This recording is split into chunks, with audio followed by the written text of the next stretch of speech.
So Vinod இந்த மணி box எடுத்துட்டு போயிட்டாரு. ஸோ அவரோட எவிக்ஷனுக்கு அப்புறம் which means அவரோட வாக் அவுட்க்கு அப்புறம் பேலன்ஸ் இருக்கிற 5 பேர். இந்த 5 பேர்ல யாரு கண்டிப்பா பிக் பாஸ் டைட்டில் வின் பண்ணவே கூடாது அப்படின்றதுல ஃபர்ஸ்ட் இருக்கவங்க சாண்ட்ரா. நான் ஏன் சாண்ட்ரா ஜெயிக்கவே கூடாதுன்னு சொல்றேன் அப்படின்னா, எந்த வகையிலுமே டிசர்வ்டு கிடையாது ஆக்சுவலா. அவங்களால அவங்க மேல அவங்களுக்கு ஏற்பட்ட தாக்குதல்னால 2 பேருக்கு ரெட் கார்டு கொடுத்தது ரொம்ப ரொம்ப நியாயம் ஆக்சுவலா. ஸோ கமருதீன் பேசுறது அன்வான்ட் வேர்ட்ஸ் அந்த மாதிரி யாருமே பேசக்கூடாது. கன்ஃபார்மா ஒரு டாக்ஸிக் பர்சன் தான் கமருதீன், டாக்ஸிக் பர்சன் தான். பட் ஆனா கமருதீனை பார்த்து காமருதீன் அப்படின்னு சொன்னதுக்கு சாண்ட்ராக்கு இது வரைக்கும் என்ன தண்டனை கொடுத்துருக்காங்க? யாரும் இதை பத்தி அவங்கள கேள்வி கேட்டிருக்காங்க?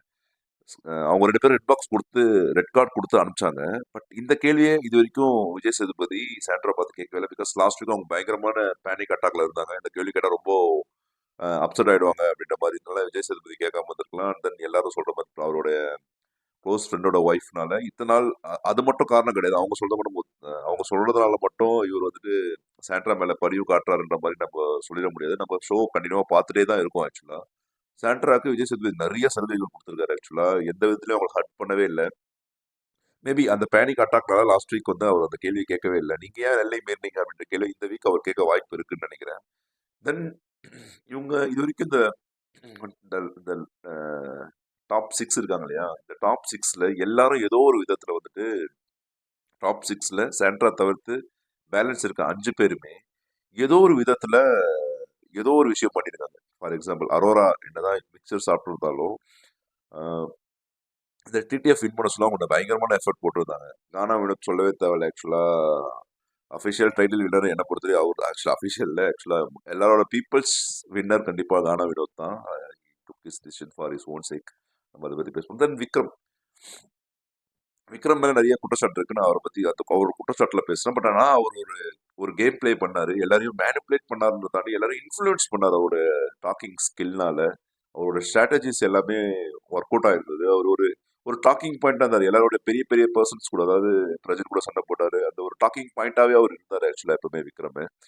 தென் சபரி என்னதான் நம்ம வியன்னா சொன்ன மாதிரி மிக்சர் சாப்பிட்டுட்டு இருந்தாலும் அவருமே பயங்கரமான அந்த பிசிக்கல் டாஸ்க் எல்லாத்துலயும் பயங்கரமா பெர்ஃபார்ம் பண்ணியிருக்காரு.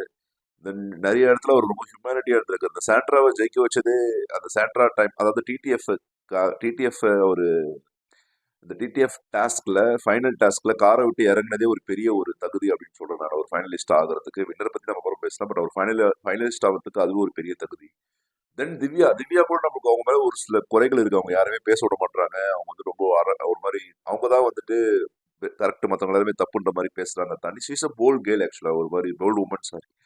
ஸோ அவங்க ஒரு ஸ்ட்ரைட் ஃபார்வர்டா ஒரு விஷயத்த பேசுறாங்க. கன்ஃபார்ம் எல்லாரையும் மரியாதை கொடுத்தாங்க. இத்தனை நாள் இவ்வளவு சண்டை நடந்திருக்கு விக்ரம் கூட. அந்த கான்வர்சேஷன்ல கூட விக்ரம வா நீ போ அப்படின்னு திவ்யா பேசவே இல்லை.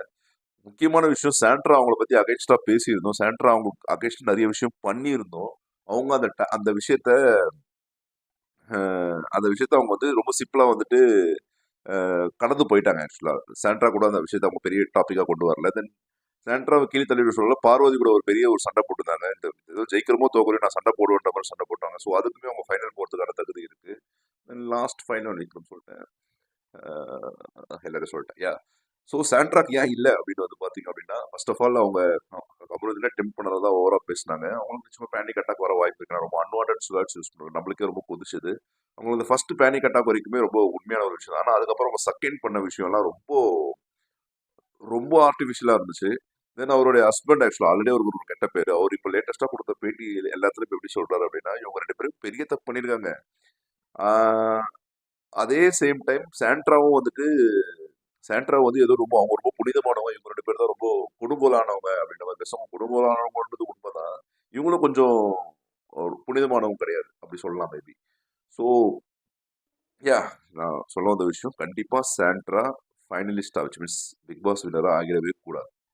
Thank you so much. This is all from AIP Talkies.